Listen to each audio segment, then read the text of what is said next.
I did one of these earlier for the first time, but I am going to go ahead and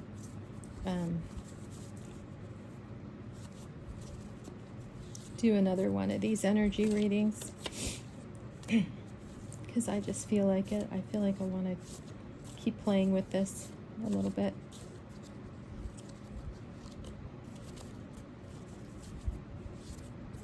Okay, so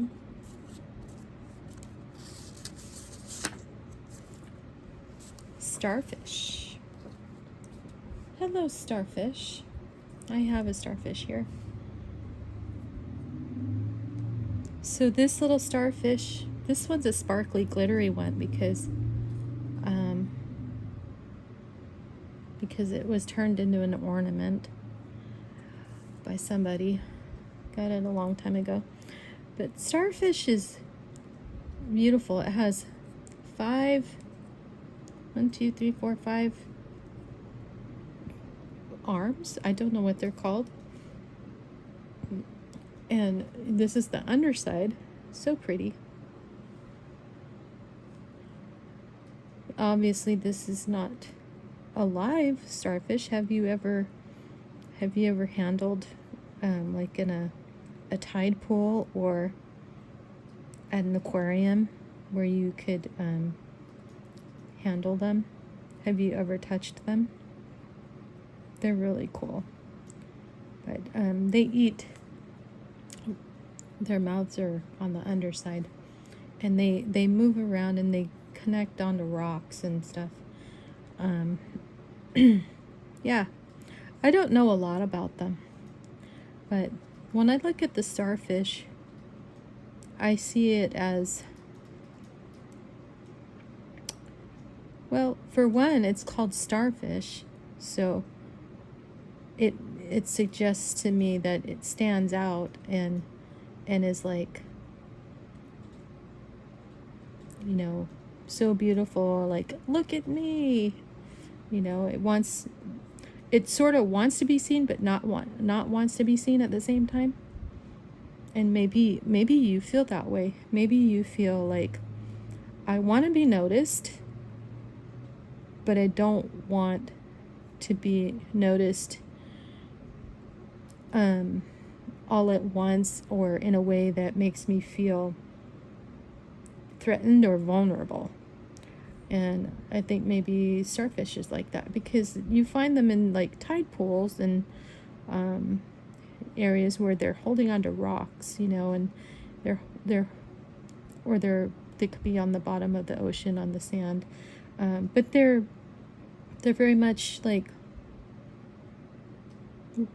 sort of, I would say, resting where they are, and they're just being, and they're not like really drawing attention to themselves, but they're so beautiful, and they remind us of stars that and their colors are so nice that they do stand out among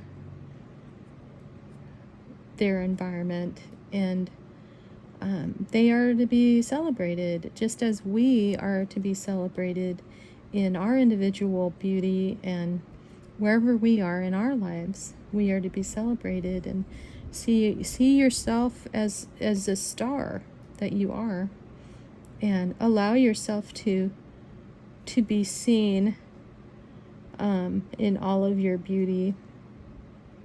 See yourself that way, and see others that way, because each of us is a beautiful starfish, and we each have a need to be seen, but also to have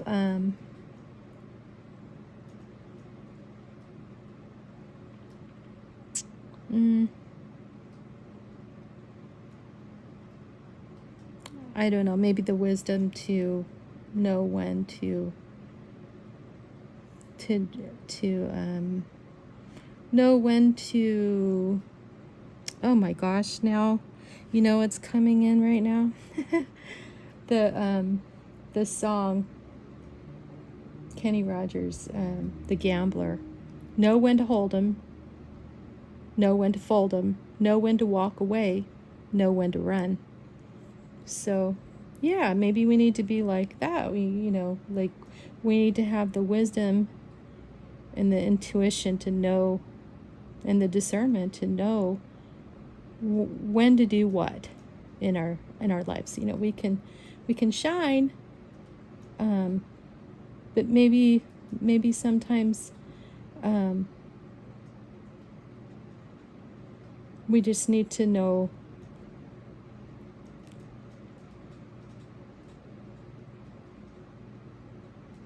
Yeah, that's all I'm getting. Okay, so thank you, little starfish. Let's see what else.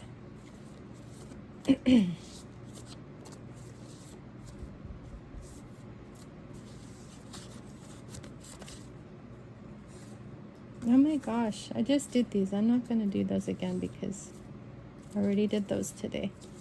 But I'll just tell you, I did it in the other video, so if you want to go back and watch that, I just did jellyfish and sand dollar, so I'm sorry I'm not going to repeat that.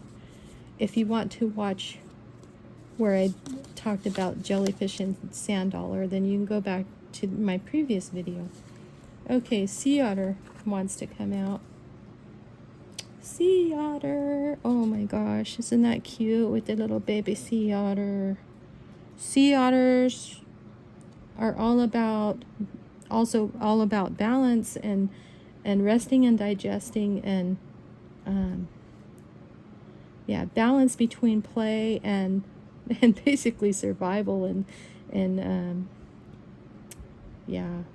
maintaining the balance with them within themselves and also in their ecosystem. You know that sea otters are like an integral part of the health of the kelp forests in the ocean, and they are called a keystone species, and they because they keep the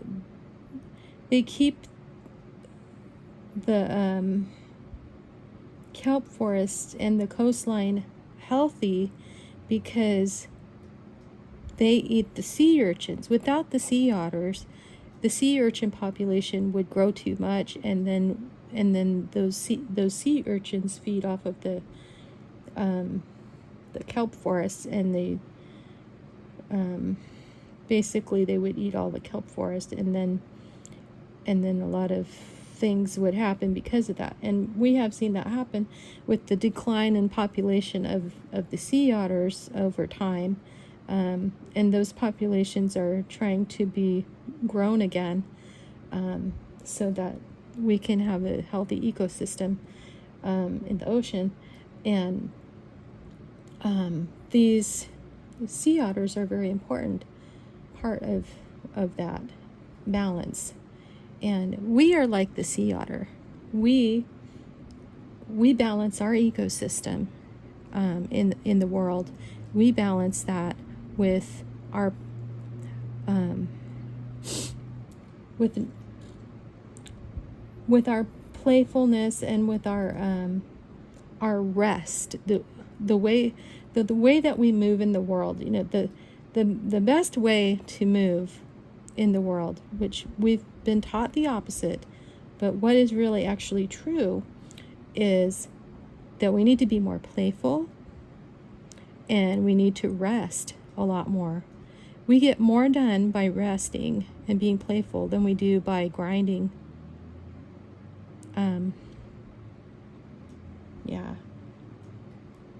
Anyway, I know that the sea otter has a lot of challenges because it does have a lot that it needs to do in order to sustain its life and the life of its, if we're talking mama sea otters, the life of its pup. There's a lot to do. Just alone, just to have enough food for itself it's constantly looking for food and eating food, and then all the rest of the time it needs to kind of replenish its resources. And that's kind of what life feels like to us. We feel like sea otters, where we're just like expending all of our energy, and there's only a tiny little bit of time for play, because we expend so much energy just trying to get our next meal. And for us humans, it doesn't have to be that way. We don't have to operate that way. We actually have the ability to do things differently. And yeah. So, thank you, sea otter. The other one that came up was snail. I have two little snails here. These are two little, here, let me put that down. Two little snails that I did crochet these, and they were fun to make. Yeah. This one has a sparkly shell. Anyway, snails, we all know that snails they live the slow life, right? They live, there's a lot of, I've been seeing a lot of like slow this, slow that, all these different ways of doing things in a slow manner. It's like a trending thing. I don't know what they call it, but it's associated with slow, right? And yeah, this snail, it moves very slowly, but it still gets where it wants to go. And it doesn't race to the finish line, or I don't even know if it thinks it has a finish line, but I just see this snail as I'm just gonna go with the flow, and there's no rush. I'm gonna, wherever I am, I'm good. I'm gonna have what I need wherever I am. And I really feel like that is the way to do life, to be content where you are in the moment, on the journey, and know that, hey, I'm just puttering along, and like there's no reason to get so caught up in the fast pace of everything around me. I can go at my own pace, and I can still get to where I'm going and enjoy the process along the way. It's not a race. In fact, there is no destination. The journey is the destination. It's a way of being that is more important than any outcome and any place that you're trying to get to. So just keep that in mind. I think I'm gonna end this here. But thank you to my little friends for their messages. Hope you have a good day.